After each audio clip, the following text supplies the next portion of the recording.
како ги коментирате шпекулациите дека ДПА ќе влезе на местото на Алијансата во влада? Јас реков и претходно, сите варијанти се отворени, секако ние имаме стабилна влада, со ДУИ е стабилна владата, мнозинството очекувам во иднина да расте. Ако донесат одлуки дел од помалите партнери во владата, како што е Алијансата, ние сме подготвени. Секако, една од алтернативите и ДПА да биде составен дел на владата.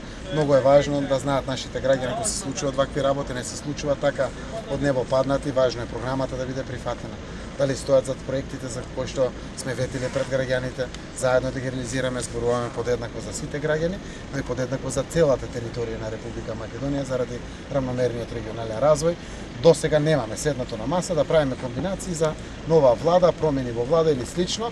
Секако локалните избори се многу важни, општините се многу важни и нема да е за чудо тоа ако предизвика одредени промени, но нема да е за чудо ако останат исти позициите. Ние сме подготвени, секако градејќи пријателство со сите, се надеваме дека навистина капацитетот и во бројност на парламентот ќе расте, но се надевам дека идната опозиција која што останува ќе биде уште поконструктивна, директно вклучена во сите процеси во Македонија кои што ќе се случуваат, заради тоа што, како што реков, силна опозиција значи силна власт, слаба опозиција значи забеганост на власта, да се посветиме на граѓаните, само тоа е исправно.